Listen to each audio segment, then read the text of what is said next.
Hi and welcome. We're going to listen to Holiday in Paris, beautiful evocative piece by William Gillock, and it's on the ABRSM grade 4 syllabus for 2019 to 2020. It's piece C1, and it's also published by Hal Leonard in their wonderful book 20th Century American Composers.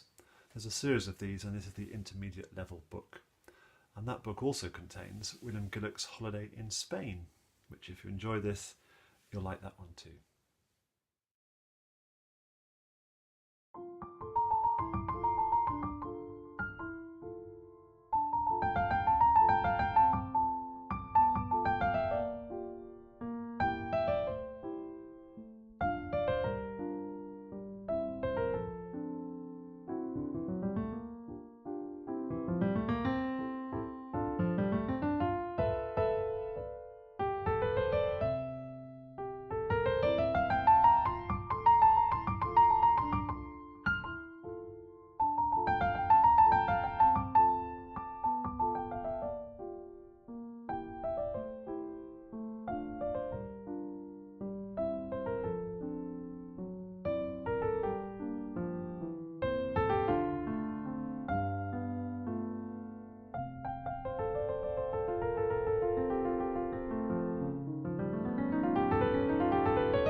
There's an awful lot in this piece, so let me now just play it through quite steadily and talk you through.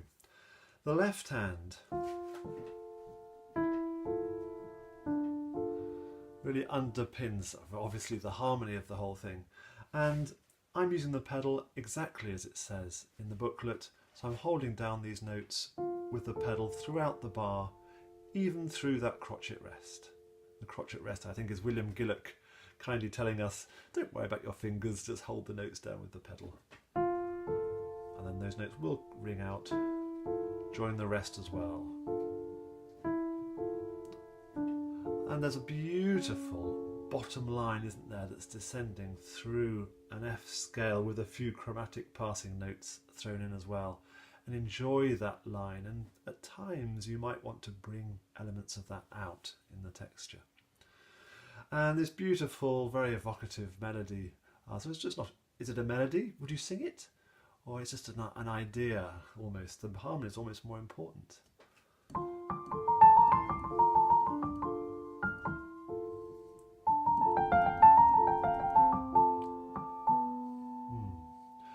It goes up very high, very light. And definitely the F is the loudest note of that phrase. And then a similar phrase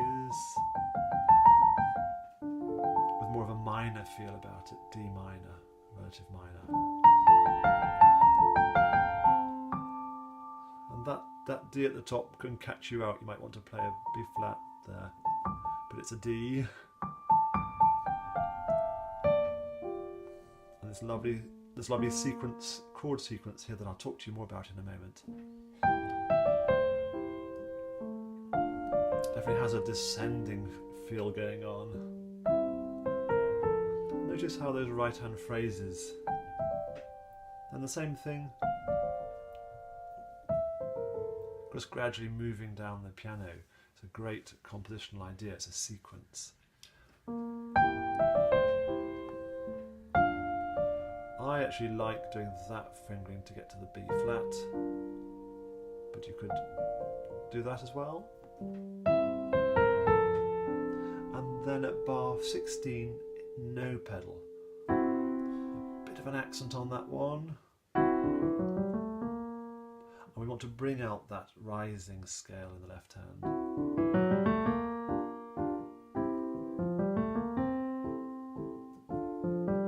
Careful on this one because there are some leaps, which makes it trickier. And here he's put a comma in, so a bit of a gap before. And here we're being much freer with the speed, aren't we? Poco rit, so it's slowing down a little bit. Still the B natural from the beginning of the bar. pause on that one before, and definitely the fingering. I put the thumb on the first beat of the bar with the chord, exactly as it says in the booklet, and then we're off again for back to the A section. This is identical, isn't it? By the way, I start that D minor phrase with the third finger on the A.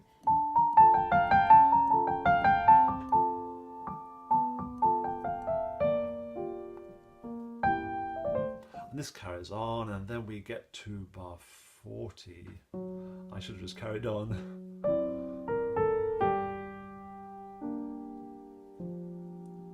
And I like, again, this descending bass line that's going on. And a writ here so we can take our time a little bit. And this passage, 3 notes,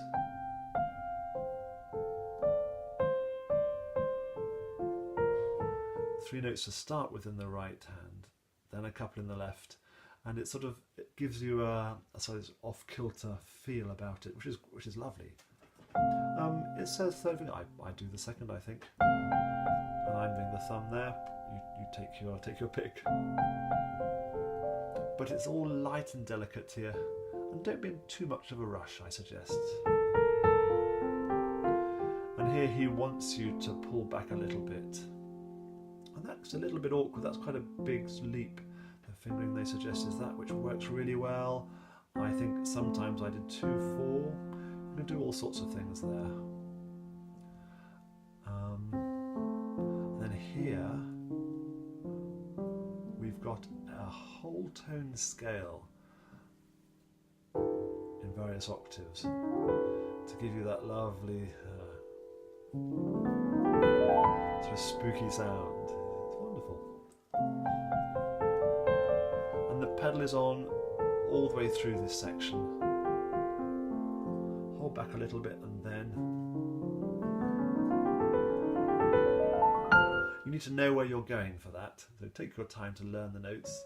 And the last one is slightly different, but you can see the shape that's going on there. So white notes with our thumbs and black notes with our second and third. That's a good. That often helps, I find. Then we're going to land on an F chord. Again, although it says staccato, we're going to hold it with the pedal exactly as it says right through to the end of the bar.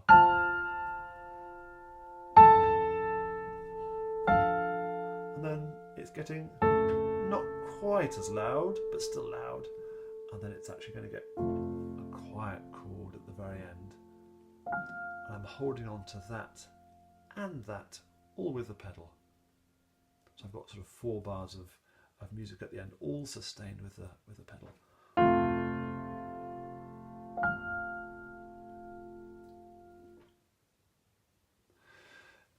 Now there's an element of composition that he's used here that I'd like to share with you, and it's great for doing some improvisation ideas. And he uses the 2-5-1 chord progression that I'm sure you've heard of. We're in F major. Chord 2 is the chord built on the 2nd degree of the scale, that's G minor. G minor because in F major we've got B flat, so we need to keep the B flat. Chord 2, chord 5 is the chord of C, chord 1 is the chord of F. 2, 5, 1, 2, 5, 1. We can play them more sensibly if we adopt the let's move our left hand the least amount possible. Least movement, best.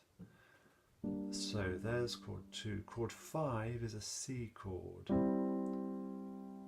And chord 1, now my ear, I want that to rise to the F, so I'm going to do a full F chord to finish off.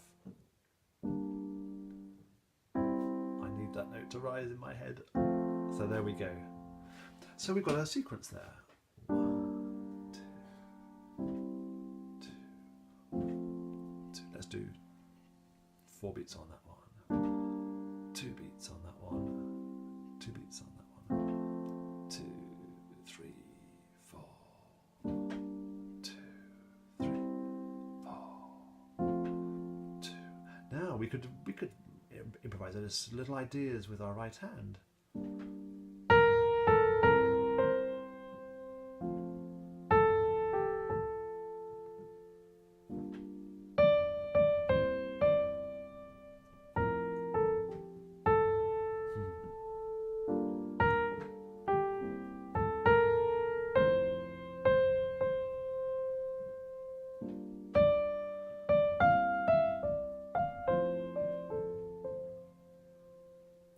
And what I started to do there was add sevenths. G minor, a 1, 2, 3, 4, 5, 6, 7. Add an F to that chord. To C, a 1, 2, 3, 4, 5. Add the seventh is a B flat. I'm going fast, you can always rewind the tape. So that's now our G chord. That's now our C chord. And that's our F chord.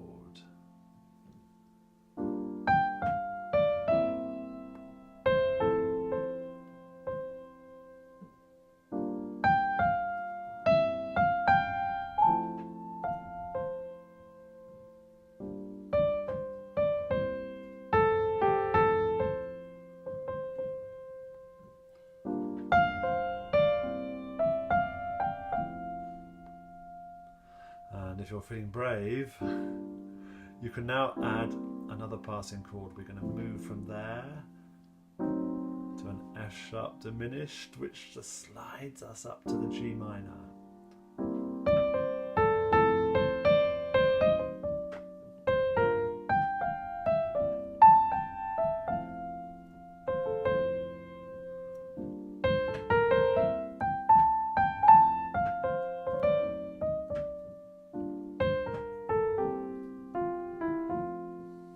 And the final detail William Gillock uses the whole tone scale. I mentioned that earlier.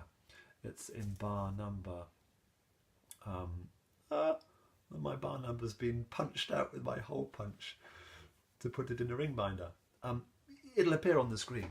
And we talked about this earlier. So there's the whole tone scale. I'll put it up here. And that's going to sound quite groovy on chord 5.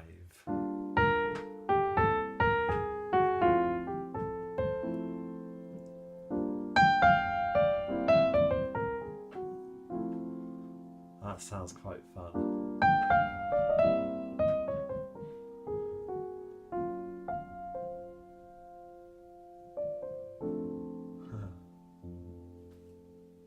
So have some fun noodling with some of those ideas there.